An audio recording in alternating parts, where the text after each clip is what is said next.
అందరికీ నమస్కారం.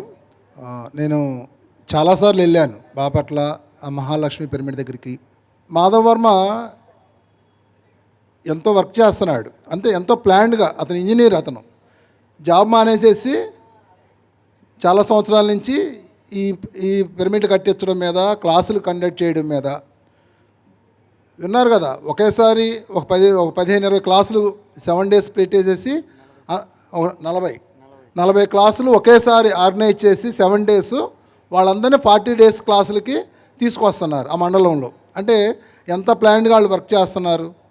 మరి 1000 మంది ఆల్రెడీ ఆ గ్రూప్లో ఉన్నారు అని చెప్తున్నాడంటే పిరమిడ్ ఆడతా పాడతా అవకేమవుతుంది అక్కడ? అవును కదా.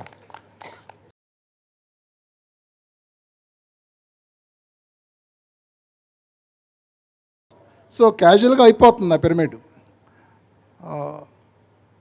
Thank you friends.